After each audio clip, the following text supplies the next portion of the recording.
እንዴት አደራችሁ? አላችሁ አላችሁ ዝግጁ ናችሁ? በጣም ስለ ሴቪንግ ለመማር፣ ስለ ሴቪንግ ለማወቅ፣ ስለ ሴቪንግ ለመጠየቅ፣ ስለ ሴቪንግ ለመነጋገር ዛሬን በተለይ ብዙዎቻችን ሜክ ማድረግ እንችልበት ይሆናል። ብዙዎቻችን ስፔንድ ማድረግ እናውቅበታለን። ነገር ግን ደግሞ ሴቭ ማድረግ ያስፈልጋል አይደለ? መቆጠብ ያስፈልጋል። ግን ደግሞ እንዴት ነው የምንቆጥበው የሚለውን አጠር ያለ ስልጠና ነው የምሰጠው። ከዛ በፊት ስልጠና ከመጀመሬ በፊት እሺ አራቱን የስሌት ምንድነው የሚባሉት የሂሳብ ስሌቶች ታቋቸዋላችሁ? ታቋቸዋላችሁ? ሂሳብ ጎበዝ ይሆነ እስቲ እጁን ያውጣ። ሂሳብ ጎበዝ ይሆነ ሂሳብ ጎበዝ ይሆነ። አቤት መቁጠርም እሺ በቁጥር ጎበዝ ናችሁ። መቼም ሂሳብ የአራቱን የስሌት የወሰት ታቋቸው ማን ነው የሂሳብ ስሌቶች ታቋቸዋላችሁ አይደለ? እሺ አሁን እኩል ነው የምትሉልኝ። የመጀመሪያው ምንድነው? የመጀመሪያው መደመር። ተመልከቱ አሁን ይኸው ገቢና ወጪን ማስተዳደር ፐርሰናል ፋይናንስ ሂሳብ ማወቅ ማለት የመጀመሪያው ገቢን መደመር ማለት ነው። ገቢን መጨመር፣ ገቢን ማብዛት። ገቢው እንዲጨምርለት የማይፈልጋለ እናንተ ውስጥ ገቢው እንዲጨምርለት እስኪ የሚፈልግ እጁን ያውጣ። አሁን ካለው በላይ እጥፍ እንዲሆን አቤት ስመርቅ ብታዩኝ እኮ እኔ እመርቃችኋለሁ ዛሬ ገቢው እንዲጨምር የሚፈልግ ሰው። አዎ ገቢያችሁ እንዲጨምር ግን ከእናንተ የሚጠበቅ አንድ ጉዳይ አለ። ያ ጉዳይ ምን መሰላችሁ? አንድ ነገር ገቢ እንዲጨምር የእናንተ ስራ ደግሞ መጨመር አለበት። ምን ያህል ነው ስራችሁ የጨመረው? ምን ያህል ነው ተግባራችሁ የጨመረው? ምን ያህል ነው ዕውቀታችሁ የጨመረው? ምን ያህል ነው ትጋታችሁ የጨመረው? ምን ያህል ነው እናንተ ፎከስድ የሆናችሁት ኮሚትድ የሆናችሁት? ያ ሲጨምር ነው የእናንተ ገቢ የሚጨምረው። ምኞት ብቻውን ዋጋ የለውም። ይኸውላችሁ ምኞት የሰነፍ ስራ ነው። ምኞት የምን ስራ ነው? የሰነፍ ስራ ነው። የተመኘውን በመትጋት መጀመር ነው የብልህ ስራ። አያችሁ ምኞት ብቻውን ለውጥ አያመጣም። ምኞት ብቻውን ውጤት አያመጣም።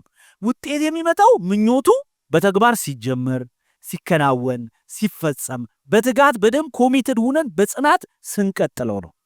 ያ ያስፈልጋል። ያንን ስናደርግ ገቢያችንን ምን ማድረግ እንችላለን ማለት ነው።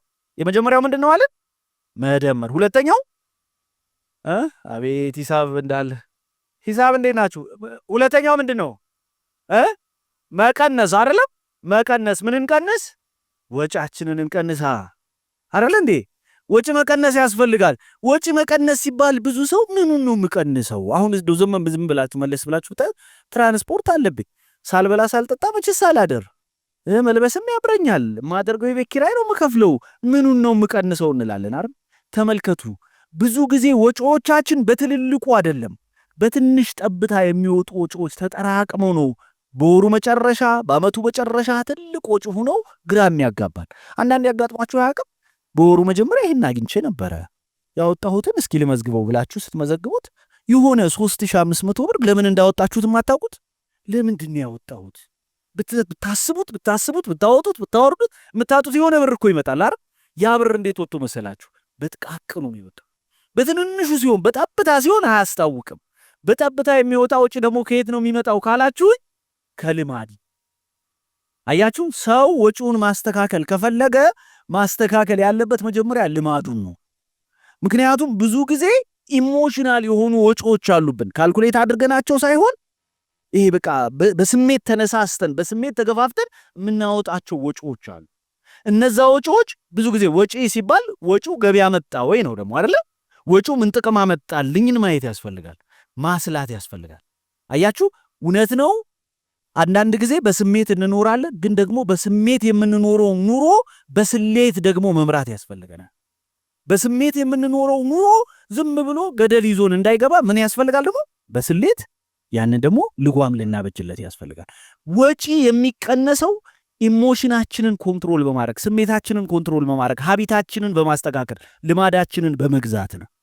ምክንያቱም አንዳንድ ጊዜ ጥቂት የሚመስሉ ወጪዎች አንድ ጊዜ እንደውም እኔ ትዝም ይለኝ የሆነ ኢንተርቪው ላይ አንድ ጋዜጠኛ ምን አለኝ፣ ዮናስ ቅዳሜ ከሰዓት የሚያዘጋጀውን ዮናስን አወቃችሁት? እሱ ምን አለ፣ አንድ ደቤ የሚባል ጓደኛዬ አለ ጓደኛውን ሻይ ልጋብዝ ብሎት ይዞት ሄደ። ምን ልጋብዝ ነው ያለው? ሻይ። ከዛ የሄዱና ደቤ እንግዲህ ሻይ ልጋብዝን ብሎ ነው ጓደኛውን ይዞት የሄደው ጓደኛ ምን ያዛል? ቀዝቃዛ ፋንታ። ምን አዘዘ? ቀዝቃዛ ፋንታ። ሂሳብ ሲመጣ የሻይዋን ብቻ ቆርጦ ደቤ የፋንታውን አንተ ጨምርና ክፈለው ብሎት ሄደ። ስንቶቻችን ይህንን የምናደርገው? አይ እኔ ያልኩት ሻይ ነው አይደለ? አሁን እኮ ይሄ ምን አይነት ቆንቋናነት ነው? ምን ችግር አለ ፋንታ ቢጠጣ? ግን ለዚህ ብቻ አይደለም። ብዙ ጊዜ እኔ አሁን ብዙ ጊዜ ካፌ ውስጥ የምታዘበውን ነገር ልንገራችሁ። እቺ ካፌ ቢሏ የምትመጣው ተሸፍና አይደል? ከራከራሉ። አታጋጥሟችሁ አያውቅም? አረ እኔ ነኝ የምከፍለው ትግል ምናምን ይገቡና በቃ አንደኛው ተወት ያደርግለታል። ሲለው ሲያዩ 3251 ብር የለውም። ወዲያው የሆነ ነገር ትዝ ይለዋል አይደለ? አጋጥሟችሁ አያውቅም እንደዚህ አይነት ሰው? ምን ማለት ነው? በስሜት ብቻ ሲሆን አንዳንድ ጊዜ ካልኩሌትም አናደርገው። አንዳንድ ጊዜ የሆነ ነገር ይቸግረንና ወይኔ ደንትን እኮ ያወጣሁትን ወጪ ባናወጣው እንላለን። ስለዚህ መቀነስ የሚያስፈልገው መቀነስ ማለት አለመኖር ማለት አይደለም። በኋላ በደንብ አነሳዋለሁ። ሴቪንግ ሲባል ዛሬን አለመኖር ማለት አይደለም። ዛሬን በልኩ፣ ዛሬን በገደቡ፣ ዛሬን በለከቱ ኑሮ ነገ ደግሞ የተሻለ እንዲሆን መስራት ማለት ነው እንጂ ዛሬ አለመኖር፣ ዛሬ ምንም ወጪ አለማውጣት፣ እንደው ዛሬ በቃ ይሄ እንደው ምንም ህይወት የሌለው ቀንን ማሳለፍ ማለት በጭራሽ አይደለም። ስለዚህ ወጪ መቀነስ 2 ሶስተኛው ምንድነው? ማባዛት አይደለ? ምን እናባዛ? ኢንቨስት የምናደርግበት ቦታ ላይ እናባዛ። አያችሁ፣ ማባዛት ደግሞ የሚያስፈልገው ኢንቨስት የምናደርገው የት ነው? ሴቭ ያደረግነውን የት ኢንቨስት እናደርገዋለን? ለምሳሌ ራሳችን ላይ ኢንቨስት እናደርገዋለን ወይ? ነጋችን ላይ ኢንቨስት እናደርገዋለን ወይ? ቤተሰባችን ላይ ኢንቨስት እናደርገዋለን ወይ? ራእያችን ላይ ኢንቨስት እናደርገዋለን ወይ? የት ነው ኢንቨስት የምናደርገውን ደግሞ ማየት ያስፈልጋል። ኢንቨስትመንቱን ደግሞ ማብዛት ያስፈልጋል። ፖርትፎሊዮ ሊኖረን ይገባል። በዛ ያለ ኢንቨስትመንቶችን ምን ይባላል? እንቁላልህን በአንድ ባስኬት አታስቀምጠው ይባል የለ? የተለያየ ቦታ ታደርጋላችሁ ወይ? አንዱ ስኬታማ ይሆናል ብላችሁ ያሰባችሁት ቦታ ላይ ብቻ ነው ወይ አጠንክራችሁ ያላችሁ ወይስ የተለያዩ አማራጮችን ታያላችሁ ወይ? አራተኛው ማካፈል አይደል? አራተኛው ምንድነው? ማካፈልን እኔ ምን እለዋለሁ መሰላችሁ? መክፈል። ምንን እንክፈል? እዳን እንክፈል አይደለ? እዳን ደግሞ መክፈል ያስፈልጋል። ብዙ ሰው ያው አበሻ ብድር አይፈራም አይደል የሚባለው? መበደር የማይፈራ ሰው አለ። አውቃ አንዳንድ ሰው እኮ አለ መንገድ የምትሻገሩ ሰው አላችሁ። አሁን አንዳንድ ሰው አይደል ስታዩት የምትሻገሩት መንገድ አለ። የሆነ ሰው እኮ ብድር እንደሚጠይቃችሁ የምታውቁት ገና ሲመጣ ከእግዚአብሔር ሰላምታ በፊት ቀድማችሁ ለሚጠይቀው የብድር ጥያቄ ምን መልስ ልመልሰው ብላችሁ የምትጠብቁት ሰው የለም። ገና ሲመጣ ደግሞ መጣሁ ምን ልበለው? ወተት ከፍላለሁ ልበለው? ትኔልኝም ልበለው? ገንዘብ አልያዝኩም ልበለው? የባንክ ኤቲኤም የተበላሽ የተሰረቀብኝ ልበለው? አካውንት የተዘጋብኝ ልበለው? ምናምን ብላችሁ የምትጠብቁት ሰው አለ። አንዳንድ ሰው አይደል ብድር የማይፈራ እናንተ አይደላችሁ። አራተኛው ደግሞ መክፈል። ስለዚህ በእነዚህ በሂሳብ የስሌት ቀመሮች ራሱ ማየት እንችላለን። ወጪና ገቢን መደመር፣ ገቢን መደመር፣ መቀነስ፣ ወጪን መቀነስ፣ ማባዛት፣ ኢንቨስት የምናደርግበትን ቦታ ማባዛት። አራተኛው ደግሞ ማካፈል፣ መክፈል፣ እዳን መክፈል። አሁን ይሄንን ስናደርግ አንድ ነገር ግን ማወቅ አለብን። የትኛውም ኢኮኖሚ ላይ 4 ቤዚክ የሆኑ ነገሮች አሉ። 4 ቤዚክ ነገሮች። አንደኛው ገቢ ነው። ቅድም መደመር ያልኳችሁ መደመር አለን አይደል? ምንን መደመር? ገቢን መደመር። ገቢን እንዴት እደምራለሁ? አሁን ያሉኝን ለምሳሌ ሆቢዎች አሏችሁ አይደል? ደስ የሚሏችሁ ተሰጥኦዎች አሏችሁ አይደል? ተሰጥኦዋችሁን ገቢ ወደሚያስገኝ ነገር ቀይራችሁታል ወይ?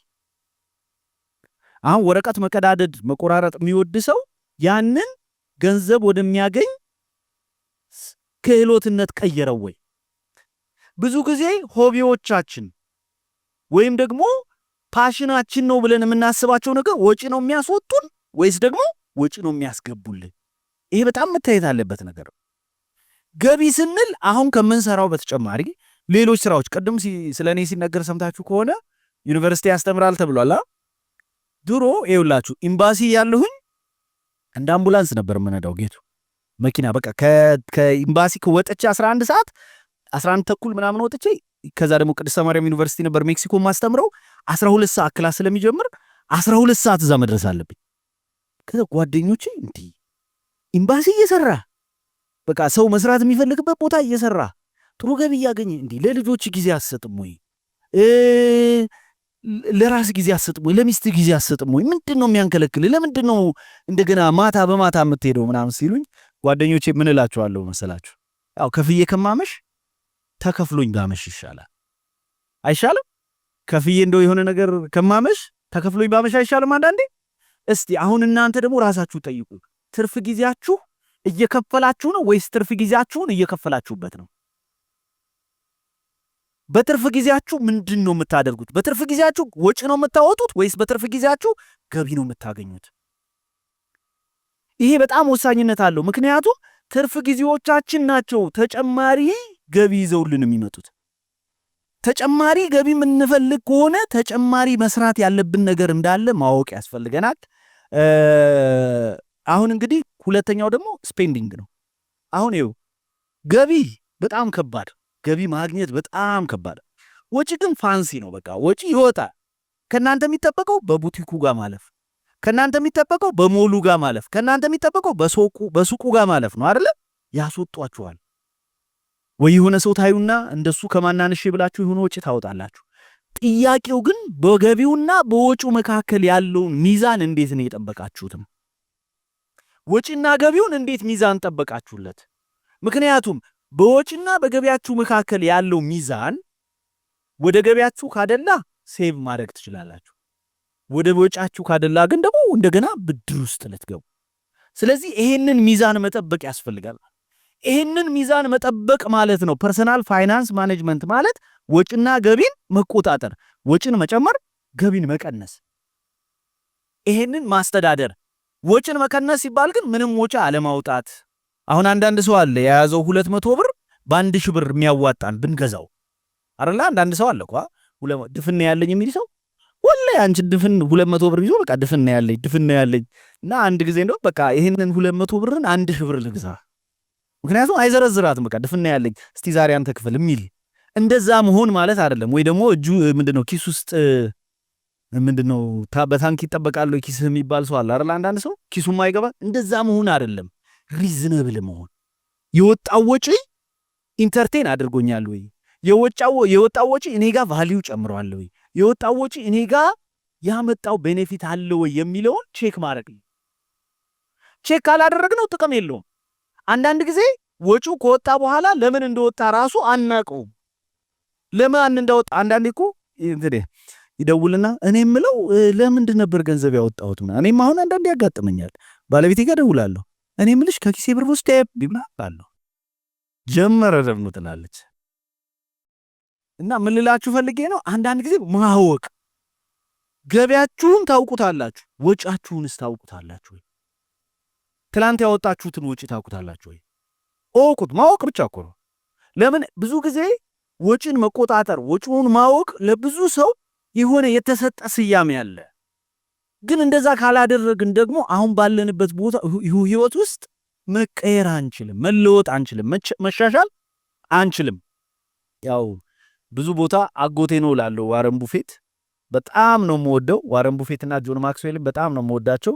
ዋረን ቡፌት አጎቴ ነው ላለሁኝ ያው እንዳልካፈል ፈልጎ ነው መሰል ከሀብቱ ውርስ እንዳልጠይቅ እስካሁን አላመነልኝም። ዋረን ቡፌት 6ኛው የዓለም ሀብታም። የሚገርማችሁ ነገር በቀን ከ500 ገጽ በላይ ለማንበብ በቃ ብዙን አብዛኛውን ጊዜው መጽሐፍ በማንበብ የሚያሳልፍ ወደ 160.3 ቢሊዮን ወርዝ የሚያደርግ ካፒታል ያለው አይ ቲንክ 6 ከ8ኛ እንደዚህ የሚመላለስ በጣም በፋይናንስ ዘርፍ ዋረን ቡፌት በቃ የሚጠራ ጉንቱ የሆነ የፋይናንስ ባለሙያ ነው። ይህ ሰው ምን ይላል መሰላችሁ? ሴቭ ማድረግ ማለት እየሰማችሁኝ ነው? ይሰማል ከኋላ? ይችን በደንብ ያዙልኝ። ሴቭ ማድረግ ማለት ወይም ቁጠባ ማለት ከወጫችሁ የሚተርፋችሁን ማስቀመጥ ሳይሆን ከወጫችሁ የሚተርፋችሁን ማስቀመጥ ሳይሆን ወጪ ከማውጣታችሁ በፊት ገቢው ገና ሲመጣ ምን ያህሉን ሴቭ እንደምታደርጉት ወስናችሁ ያን ሴቭ ካደረጋችሁ በኋላ ወጪ ማውጣት ማለት ነው። ተረድታችሁኛል? በወሩ መጨረሻ ወይም በሳምንት ውስጥ ወይም ደግሞ በሆነ ጊዜ ይሄን ያህል ገቢ አገኛለሁ ስትሉ ከዛ ገቢ ላይ የምታወጡትን አውጥታችሁ ስጨርሱ የተረፈውን ማስቀመጥ ማለት ሳይሆን መጀመሪያ ገቢው ሲመጣ የዚህን ገቢ ይሄን ያህል እኩሌታ ሴቭ አድርጌ የተረፈውን ተጠቀመ። ባይ ዘ ዌይ ሴቪንግ ማለት ራሱ እኮ ሴቭ አይደለም? ከወጫ ማዕበል ከወጪ አውሎ ንፋስ የተወሰነ አማውንት ኦፍ የኛን ኢንካ መከለል ሴቭ ማድረግ ማለት ነው። ግን ሴቭ ማድረግ ብቻውን ደግሞ ጥቅም የለው። ወጪን ራሱ ደግሞ ምን አደርጋለሁ? ማወጣው ወጪ ፕራይስ ብዙ ጊዜ ከፍላለሁ። የከፈልኩት ፕራይስ ግን ምን አይነት ቫልዩ ደግሞ ይዞልኝ መጣን ቼክ ማድረግ አለብኝ። እኔ አሁን በጣም በሚገርማችሁ ሁኔታ ብዙ ሰዎችን ብትመለከቱ ጧት በሌሊት ወጥተው ማታ አምሽተው ለሚገቡበት ቤት በጣም ብዙ ብር የቤት ኪራይ ይከፍላሉ። ቤቱን እንኳን አያውቁትም፣ አይኖሩበትም። ለማይኖሩበት ቤት በጣም ብዙ ሰዎች የቤት ኪራይ በጣም ትልቅ ብር ይከፍላሉ።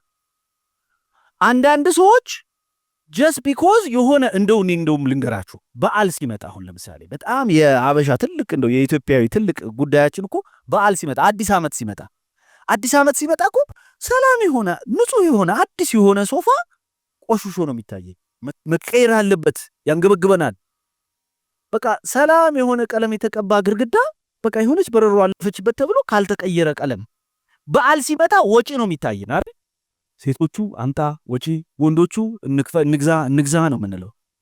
ግን አንዳንድ ጊዜ ቆም ብለን እናየዋለን ወይ ያ ወጪ ወርዝ ያደርጋል ወይ? ብናስቀምጠው የሆነ ነገር ላይ ኢንቨስት ብናደርገው አይሻልም ወይ? ግን አሁን ደግሞ ሴቭ ስናደርግ አሁን ታስቡታላችሁ። አሁን ምን ያህል 10,000 ብር 20,000 ብር ሴቭ አድርጌ ምን ላደርግበት ነው? መጣበታል። ሴቭ ማድረግ ብቻውን ደግሞ ህይወት ይለውጣል ማለት አይደለም። ኑሮ ያሻሽላል ማለት አይደለም። የነገ የተሻለ ህይወት ይኖረናል ማለት አይደለም። ሴቭ ያደረግነውን ደግሞ ኢንቨስት የምናደርግበትን ቦታ ማወቅ ያስፈልጋል። ዋረን ቡፌት በጣም የሚነገርለት አንደኛ ነገሩ ኢንቨስት ከሴቭ ከሚያደርገው በላይ ኢንቨስት የሚደረግበትን ቦታ ማወቅ ነው ይላል። ይሄ አንዱ ኢንቨስት የምናደርግበት ቦታ ደግሞ ራሳችን ነው። ዋረን ቡፌት ምን ይላል? ምንም የማይከሰርበት ሁሌም ሪተርን ያለው ሁሌም ፕሮፊት ያለው ኢንቨስትመንት ራስ ላይ የሚደረግ ኢንቨስትመንት ነው። ራስ ላይ የሚደረግ ኢንቨስትመንት ሁልጊዜም ቢሆን ውጤት ያለው ለውጥ ያለው በጣም ደግሞ ትርፍም ያለው ኢንቨስትመንት ራስ ላይ የሚደረግ ኢንቨስትመንት ነው። እስቲ አሁን ጥያቄ ልጠይቃችሁ። መኪና እንዲኖረው የሚፈልግ እጁን ያውጣ። ምርቃት ብያችኋለሁ አይደል? አንዴ ጠቅልዬ መኪና እንዲወጥ እስቲ በደንብ ካሜራማን ያዝልኝ። አሁን ይሄ በደንብ በቃ ነገ ትመሰክራላችሁ። እነ ቅድስትም መኪና እንዲኖረው የሚፈልግ ኤቭሪባዲ ነው ያወጣው መኪና እንዲኖረው አይደል? ያዝ ወደ ላይ ቆይ። እሺ አሁን መንጃ ፍቃድ ያለው ብቻ እጁ ወደ ላይ ይቀር። መንጃ ፍቃድ ያለው ብቻ። ታዲያ እንዴት ነው መንጃ ፍቃድ ሳይኖራችሁ እንዴት ነው መኪና እንዲኖራችሁ የተመኛችሁት? ይሆናል እንዴ? መኪና እንዲኖራችሁ ከማሰባችሁ በፊት መጀመሪያ እኮ መንጃ ፍቃድ መማር አለባችሁ አይደል? አያችሁ፣ ቁጠባ ማለትም ይሄ ነው። መኪናውን ለመግዛት ከመቆጠብ ከማሰባችሁ በፊት ለመንጃ ፍቃድ የሚሆነውን ቁጠባ ቆጥባችኋል ወይ? አያችሁት? ራስ ላይ ኢንቨስት ማድረግ ማለት ይሄ ነው። ብዙ ሰው የሚሸወደው ቆጥቤ ትልቁን ነገር ከማለታችሁ በፊት ቆጥባችሁ ትንሹን ነገር ኢንቨስት ማድረግ ይቻላል። ራስ ላይ ቆጥቦ ሬስቶራንት መክፈት የፈለገ ሰው መጀመሪያ ቆጥቦ የምግብ ትምህርት ቤት ይማር አይደል እንዴ? ቆጥበን መኪና ከመግዛታችን በፊት መጀመሪያ ቆጥበን እኮ መንጃ ፍቃድ መማር እንችላለን። ለመንጃ ፍቃድ የሚያስፈልገውን 10,000 20,000 ብር ምን ማድረግ እችላለሁ ማለት ነው። በ3 ወር በ2 ወር ከማገኘው ኮሚሽኔ ላይ ሴቭ አድርጌ በ4 ወር በ5 ወር ውስጥ መንጃ ፍቃድ እማራለሁ። ሜክ ሴንስ አይደል? ለምን መሰላችሁ? ብዙ ጊዜ ለመቆጠብ የምናስበው ብርና ቆጥበን ደግሞ ኢንቨስት እናደርግበታለን ብለን የምናስበው ህልማችን ምኞታችን በጣም የትልየለለ ይራራቅና እንዴት ብዬ ደርሳለሁ እንላለን። ተራራ የሚጀምረው በአንዲት እርምጃ ነው። ተራራ ደግሞ የሚወጣው ተራራውን አናት ይታይ አይደለም።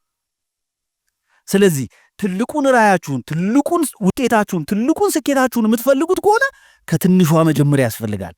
ትንሿ ማለት ደግሞ ራሳችሁ ላይ ኢንቨስት የምታደርጉት ነው። ራሳችሁ ላይ ኢንቨስት የምታደርጉት ደግሞ ትልቅ ለውጥ ነው የሚያመጣው።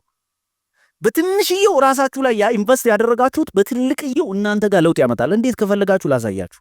ራሳችሁ ላይ ኢንቨስት ስታደርጉ ተፈላጊነታችሁ ይጨምራል። ተፈላጊነታችሁ ሲጨምር ገቢያችሁ እንደገና አብሮ ያድጋል። ገቢያችሁ አደገ ማለት በገቢና በወጫችሁ መካከል ያለውን ልዩነት እንደገና አሰፋችሁት ማለት ነው። ፖዚቲቭ ለውጥ እንዲኖረው አደረጋችሁ። ራስ ላይ ኢንቨስት ማድረግ ማለት በተቃራኒው እንደገና መልሶ ገቢያችሁ እንዲጨምር ታደርጉታል። ስለዚህ ራስ ላይ ኢንቨስት ማድረግ ያስፈልጋል። ስንቶቻችሁ ነው በወር ውስጥ ከማገኘው ገቢ ላይ ሴቭ አድርጌ መጽሐፍ ልግዛ ብላችሁ የምታስቡ? ስንቶቻችሁ ናችሁ በወር ውስጥ ከማገኘው ገቢ ላይ ሴቭ አድርጌ ብለን የምናስበው የሆነ ነገር? ቅድም እንዳልኳችሁ አሁን ብዙ ሰው ስራ ምናምን አሁን እንትን እኮ እኔ በቃ እንደው መለወጥ ፈልግ ነበር መሻሻል ፈልግ እና ራስህን እያስተማርክ ነው ወይ? ራስህን አሁን ደግሞ ያለንበት ዘመን ራስህን አድን ነው። ራስህን የምታድነው ደግሞ ራስህ ላይ ኢንቨስት አድርገህ ነው። ራስ ላይ ኢንቨስት ማድረግን ያስፈልጋል። ግን አሁን ሌላ ጥያቄ ልጠይቃችሁ። ብዙዎቻችን እንደውም ይሄንን ራሳችሁን በግልጽነት ለራሳችሁ ግልጹ ናችሁ። ለኔ አትነግሩኝም፣ ለማንም አትንገሩን፣ ግን ለራሳችሁ ግልጹ ናችሁ እንድታውቁ ያስፈልጋል። የሰው ልጅ 3 ባህሪ ያለው when it comes to saving 3 አይነት ባህሪ ያለው ሰው። አንዳንድ ሰው ስፔንደር ነው፣ ማውጣት ይችልበታል፣ ማውጣትም ይችልበታል።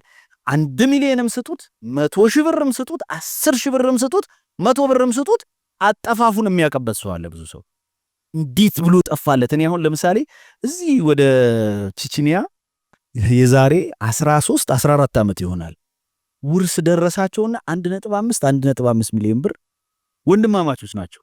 ከዛ በፊት ብረት ነበር የሚበይዱት። 1.5 ደረሳቸው። አቤት አጠፋፍ ትቀናላችሁ። ዱባይ ድረስ ነው ሄደው ያጠፉት። 1.5 6 ወር አልፈጀባቸውም። ሁለቱም አጠፉትና አሁን ተመልሰው ወደ ቀድሞ ስራቸው፣ ወደ ቀድሞ ህይወታቸው። ብዙ ሰው ገንዘቡን ያገኘውና ምን ይሆናል?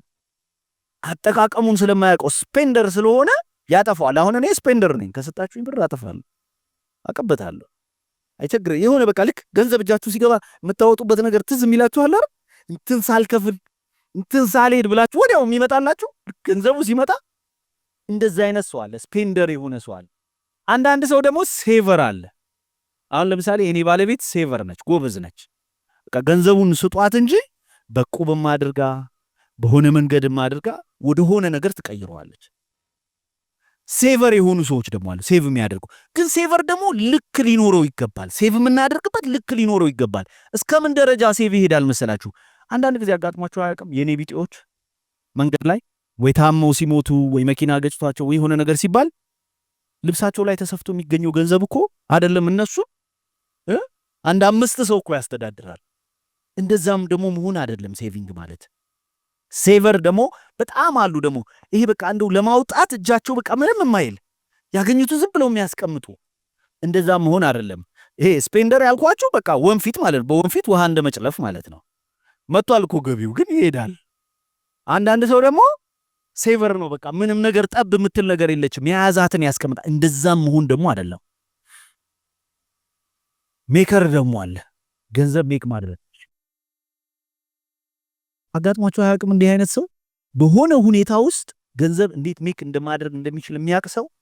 ለምሳሌ ኮቪድን ውሰዱ። ኮቪድ በመጣ ጊዜ በጣም ብዙ ሰው ያለውን ነው ያጠፋው አይደል? ብዙ ሰው ሜክ ማድረግ ተስኖት ነበር። በዛው ልክ ግን ኮቪድ በመምጣቱ ምክንያት በጣም በሚሊዮኖች ደግሞ ብር የሰሩ ሰዎች አሉ። ሁኔታው ምንም ይሁን ምን ሜክ ማድረግ ደግሞ የሚችሉበት ሰው አለ። አሁን ራሳችሁን ቼክ የምታደርጉት እነዚህ 3ቱ አልመን በሆነ ደረጃ 3ቱም አለኛ ውስጥ ግን የቱ ነው የሚጎላው? ስፔንዲንግ ነው የሚጎላው? ሜክ ማድረግ ነው የሚጎላው? ሴቭ ማድረግ ነው ወይ የሚጎላው? የት ነኝ? ኮሚሽን ለምሳሌ በደንብ ሜክ አደርጋለሁ ግን ያገኘሁትን ማጠፋ ከሆነ ስርዝ ድልዝ ነው ህይወቴ ማለት ነው። ኮሚሽን ሜክ አደርጋለሁ ግን ያገኘሁትን ደግሞ ዝም ብዬ ሴቭ እያደረኩኝ ደግሞ ምንም ህይወት ከሌለኝም ደግሞ ያም ደግሞ ጥሩ አይደለም።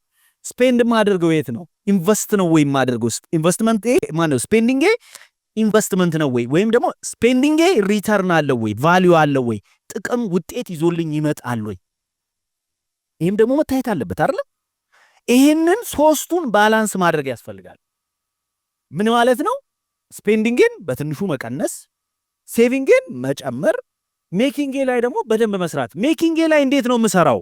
ራሴ ላይ ስሰራ አይደለም እንዴ? እያንዳንዳችን እኮ መኒ ሜኪንግ ማሽን ነን።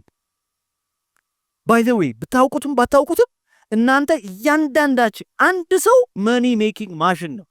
ችግሩ ማሽኑ ይሰራል ወይስ አይሰራም? ያንዳንድ ሰው ማሽን ቆሟል ተበላሽቶ በቃ ግፊ ይፈልጋል። አንዳንድ ሰው ደግሞ በጣም ጎበዝ አለ ሜክ ማድረግ የሚችልበት። ግን ሜክ የተደረገው ደግሞ ምን መደረግ አለበት? አየህ የተዘራኩ ካልታጨደ አይደለ ካልተሰበሰበ ወደ ጎተራ ካልገባኩ ዋጋ የለውም አይደለ እዛው ባለበት ወፍ ነው የሚበላው። ስለዚህ ሜክ የተደረገውን ደግሞ ሴቭ ማድረግ ማወቅ፣ ሴቭ የተደረገውን ደግሞ የት ስፔንድ እንደምናደርገው ደግሞ መረዳትና መገንዘብ እንዲሁ መረሳት የሌለበት ነገር ነው።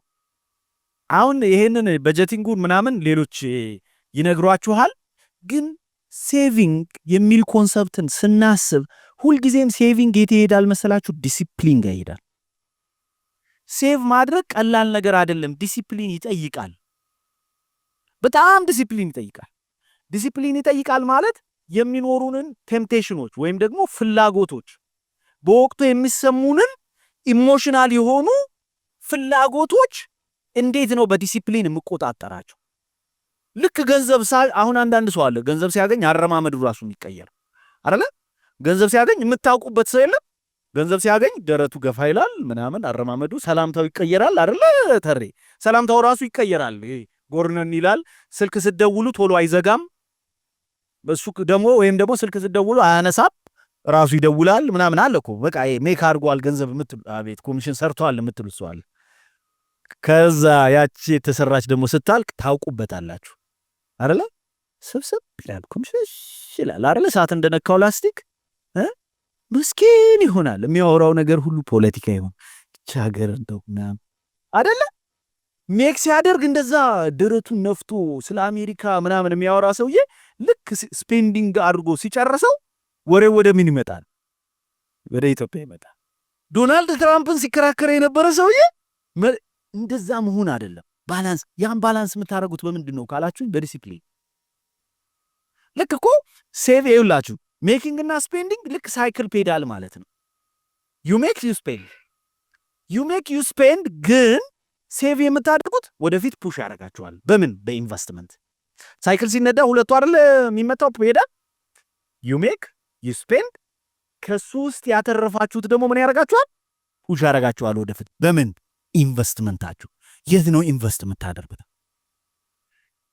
ዲሲፕሊኑ ምን ይፈልጋል? የመጀመሪያው ፋይናንሻል ጎላችሁ ምንድነው?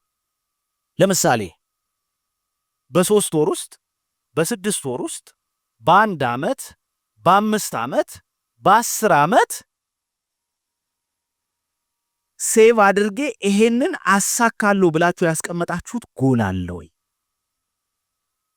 ብዙዎቻችን ሴቭ አድርገን ቤት፣ ሴቭ አድርገን መኪና፣ ሴቭ አድርገን ውጭ ሀገር መሄድ፣ ሴቭ አድርገን እንዲህ ማድረግ፣ ትዳር መያዝ ምናምን ነው የምንለው።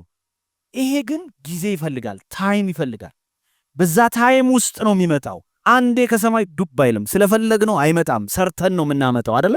ያንን ለማድረግ የመጀመሪያ ጎል ያስፈልጋል። ጎል ብቻ አይደለም፣ አንድ ነገር ደግሞ አይደለም ማሰብ ያለብን እኮ። ጎላችን 2-3 ሊሆን ይገባል። ሊስት ልናረግ ይገባል። ፕራዮሪቲ ልናወጣ ይገባል። የትኛውን ነው ማስቀደም ያለብን?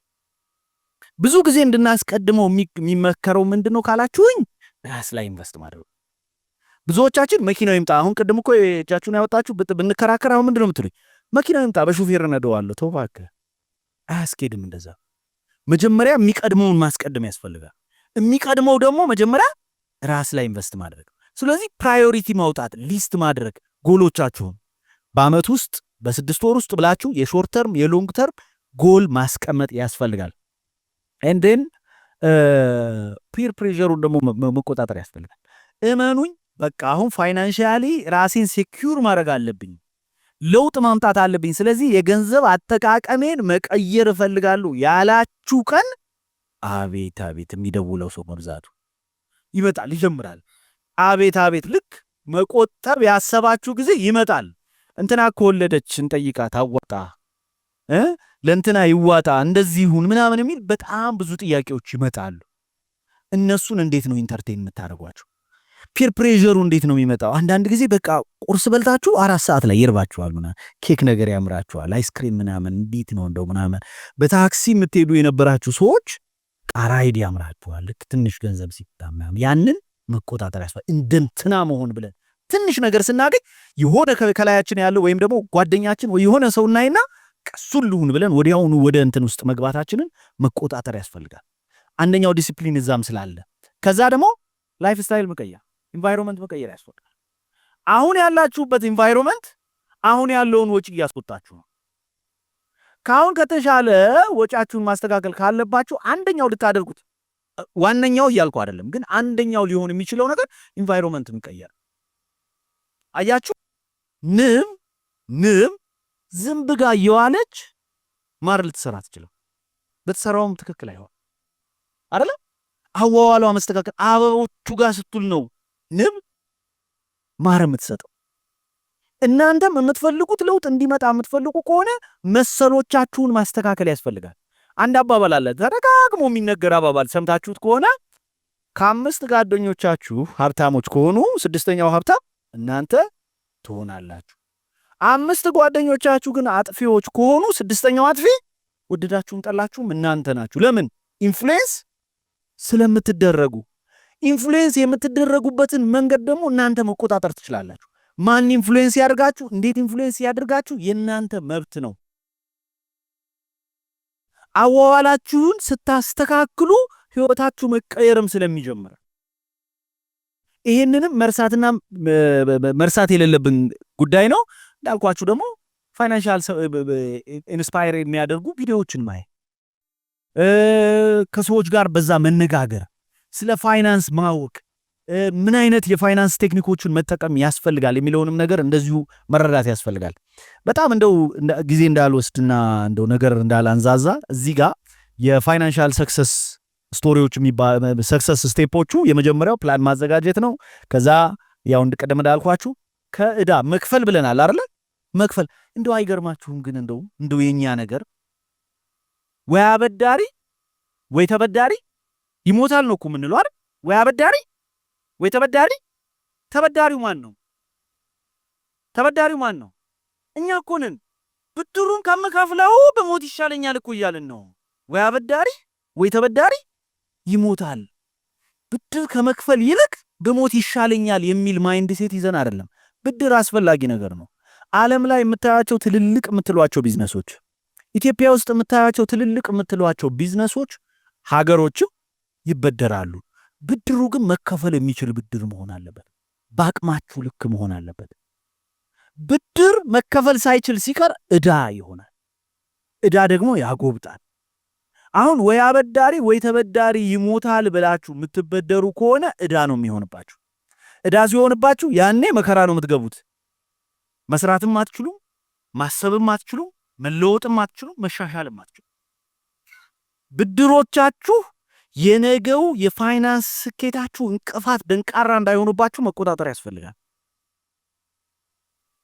የትላንት ያለባችሁን ብድር ከከፈላችሁ በኋላ ነው ስለ ነገ ሴቪንግ ማሰብ የሚያስፈልገው።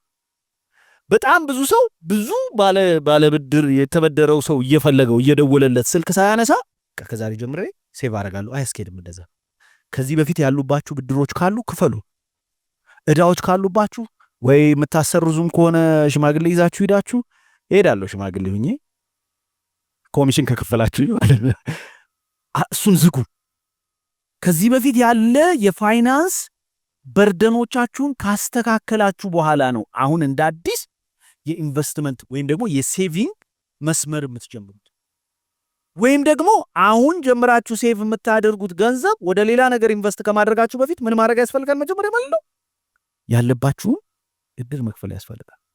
ለምን ይሄን እንደምላችሁ ታውቃላችሁ? እኔ ማቃቸው ሰዎች አሉ። ሞደርን ፖቨሪቲ የሚባለው በጣም የሚገርም መኪና እየነዱ የሚቸገሩ ሰዎች፣ የትምህርት ቤት መክፈል ያቃታቸው፣ የልጆቻቸው የትምህርት ቤት የቤት ኪራይ ቸግሯቸው ሰው የሚጠይቁ ሰዎችን አውቃለሁ።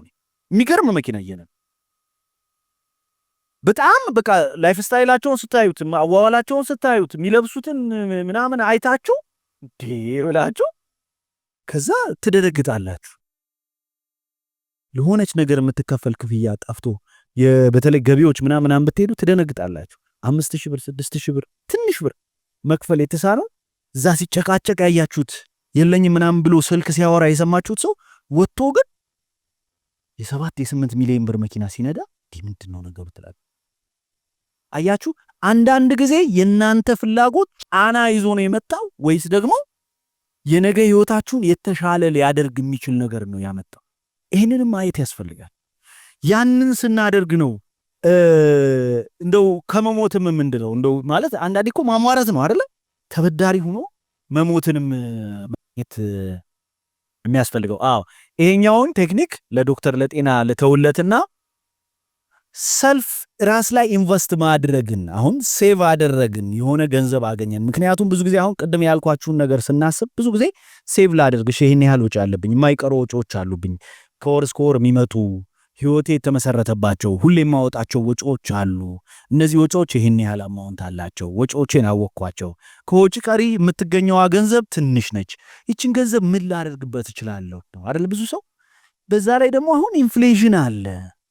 ባንክ እንዳላስቀምጠው ጥቅም የለውም። ምን ላድርገው የምትሉ ከሆነ ይሄው ወይዘሮ ቅድስት አለች። ኢቲኬር ሳኮ ትመጡና 30% ትቆጥቡና የምትፈልጉትን የህይወት ፍላጎታችሁን ልታሳኩበት ትችላላችሁ። አሁን ያንን ለማድረግ ግን ደግሞ ጊዜ ይፈልጋል። በዛ ጊዜ ውስጥ ደግሞ ሌላኛው አንደኛው ልታደርጉ የምትችሉት ራሳችሁ ላይ ኢንቨስት ማድረግ ነው። ራሳችሁ ላይ ኢንቨስት እንዴት ታደርጋላችሁ? አንደኛ ኮንፊደንሳችሁን ቢልድ ታደርጋላችሁ። ኮንፊደንስ በምን ቢልድ ይደረጋል መሰላችሁ? በእውቀት። ሰው ኮንፊደንስ የሚኖረው እውቀት ሲኖረው ነው። አንድ ሁለተኛ ሰው ኮንፊደንስ የሚኖረው በሳሳት እንኳን ከስተት ይማራል ብሎ ስለሚያምን። ሁለት ነገር። አሁን እኔ ለምሳሌ ዛሬ ከፊት ለፊታችሁ ቆሜ እዚህ ጋር ሳወራ ስለዚህ ነገር ስላወቅኩ ነው የማወራው አይደል እንዴ? ስለዚህ ነገር ባላውቅ እኮ አላወራም። እዛች ጋር ነው ቁጭ ምለው ወይ ወደ ኋላ ቁጭ ነው ምለው እጄን አጣጥፌ።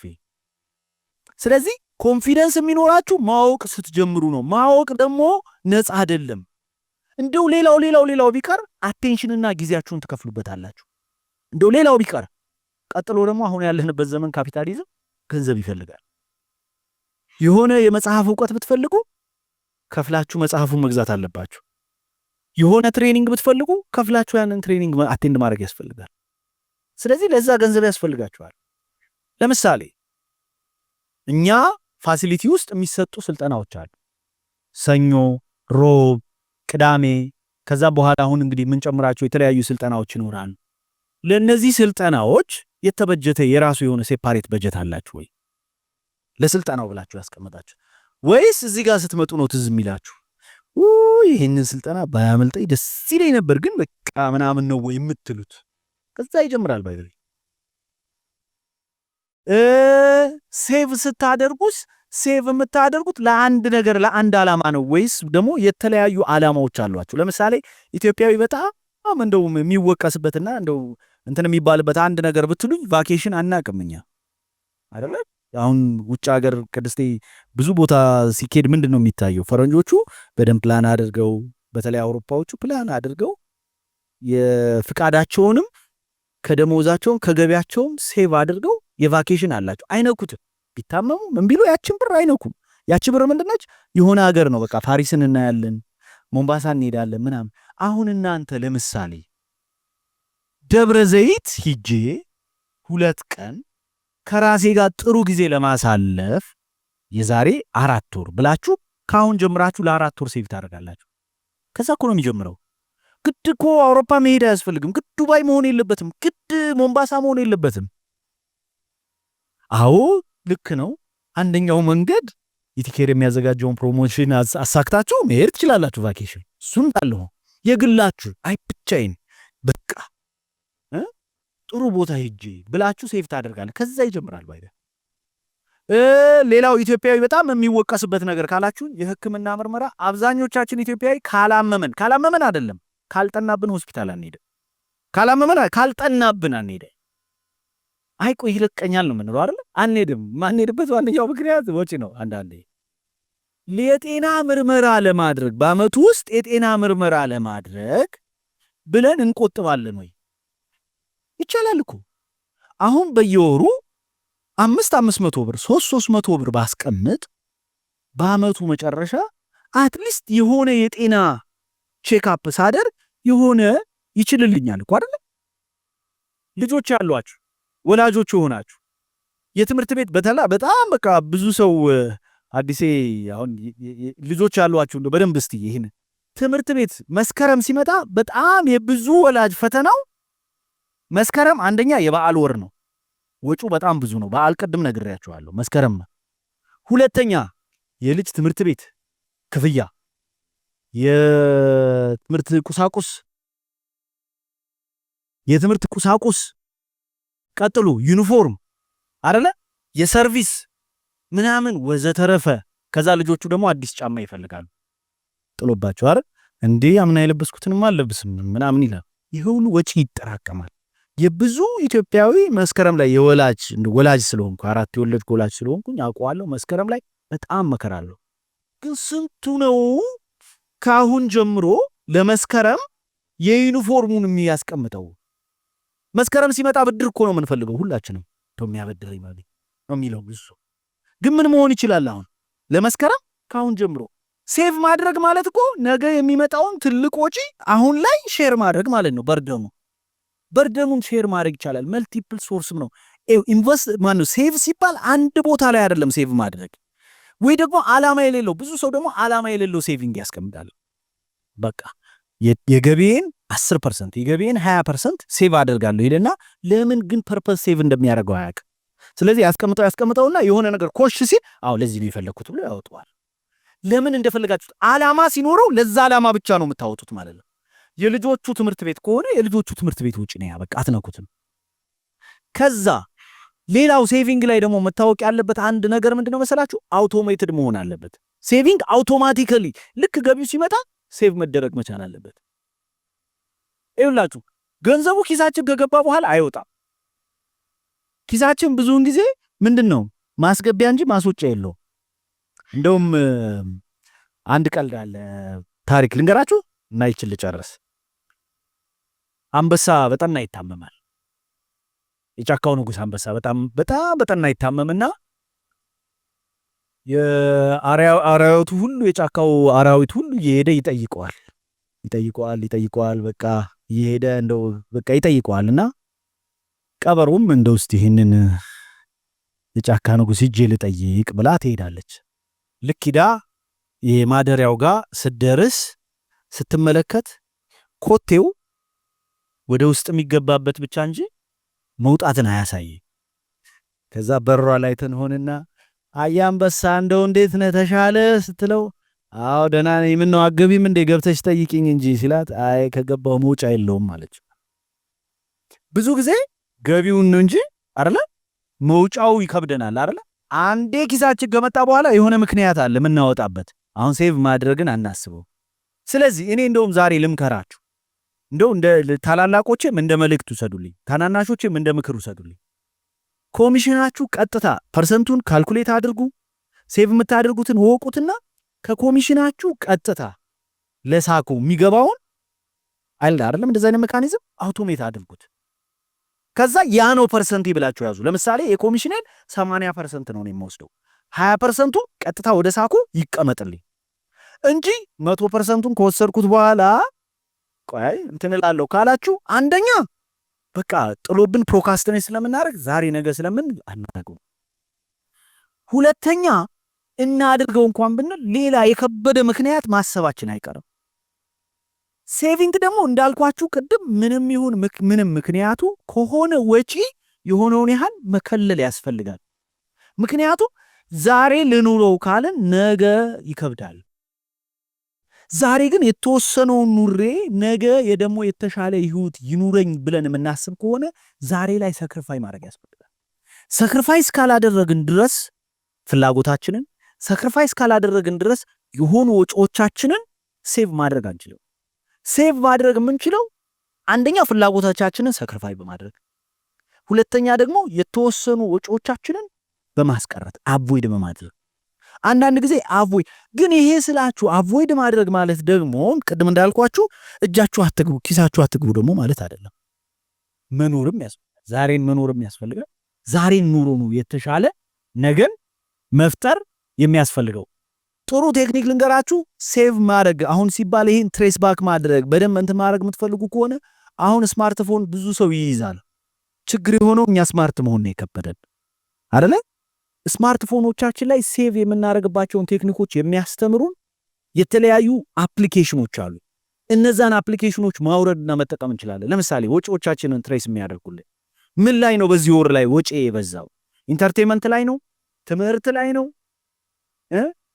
ምን ላይ ነው ልብስ መግዛት ላይ ነው ጫማ መግዛት ላይ ነው የት ነው ወጪ የበዛው የሚለውን በደንብ ቁልጭ አድርገው ሊያሳዩን የሚችሉ የተለያዩ የሞባይል አፕሊኬሽኖች አሉ። አሁን እንዲህ አልላችሁም፣ ግን ፕሌይ ስቶር ላይ ገብታችሁ ስማርትፎኖቻችሁ ላይ ሴቪንግ አፕሊኬሽንስ ወይም ደግሞ ፐርሰናል ፋይናንስ አፕሊኬሽንስ ብትሉ ማአት ታገኛላችሁ። የተመቻችሁንና ለእናንተ አፕሮፕሪየት ነው የምትሉትን መጠቀም ትችላላችሁ። ከዛ ውጭ ሴቪንግ ምን ይፈልጋል? እውቀት ይፈልጋል። ሙቀት ብቻውን ደግሞ ጥቅም የለው፣ እውቀትም ይፈልጋል። እንዴት ሴቭ ላድርገው፣ እንዴት ማኔጅ ላድርገው፣ እንዴት ልጠቀምበት። አንደኛው የኢቲኬር ሳኮ ራሱ ተቀዳሚ ዓላማው ምንድነው ብትሉኝ አዌርነስ መስጠት ነው። ፋይናንሻሊ በደንብ የነቃን የበቃን መሆናችንን ማረጋገጥ ነው አንደኛው ፖይንት ያለው። ያ ደግሞ የሚገኘው በምንድነው ካላችሁኝ በእውቀት ነው። ለምሳሌ በዚህ ወር ከምታገኙት ገቢ ላይ አንድ የፋይናንሻል ማኔጅመንት መጽሐፍ ለመግዛት ብላችሁ ቆጥቡ። ከዛ ልጀምረች አንድ የፋይናንስ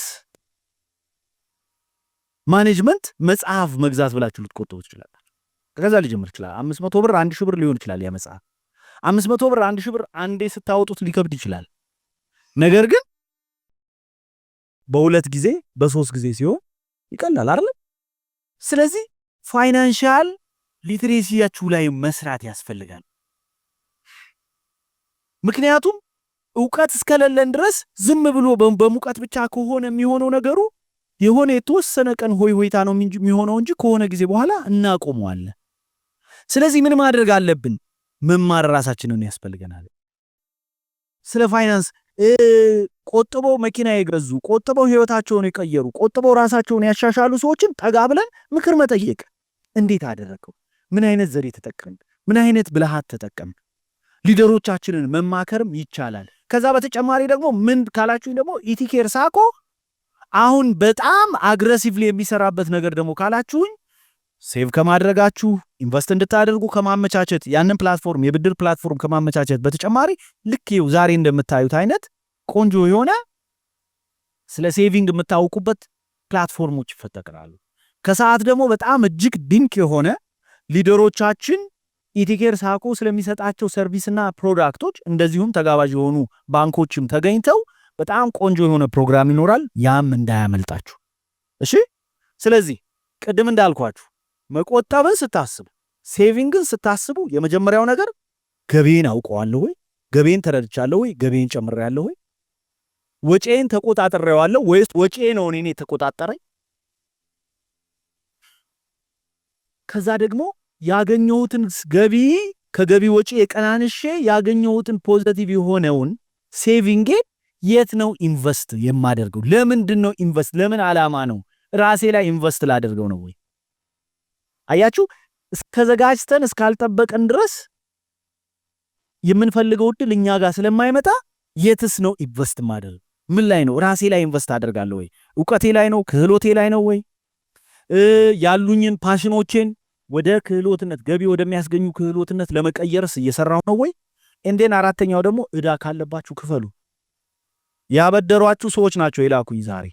ዕዳ ካለባችሁ ክፈሉ። ዕዳዎቻችሁን ስትከፍሉ ነው ከዛ በኋላ አለበለዚያ ምን ይሆናል መሰላችሁ? እግራችሁ ላይ ምንድነው ይሄ እግርቶች የሚባለው አላ ብረት ታስሮባችሁ መሮጥ አትችሉም አይደል? የትላንት ከትላንት ወዲያ ያለባችሁ ዕዳም በሆነ መንገድ እስካላላቀቃችሁትና ከሱ እስካልተላቀቃችሁ ድረስ ወደፊት መራመድ አትችሉም። ዕዳዎቻችሁን ክፈሉ፣ ሴቭ አድርጉ። ሴቭ ማድረግ ኢትስ አ ላይፍ ስታይል፣ የህይወት ዘዬ ነው።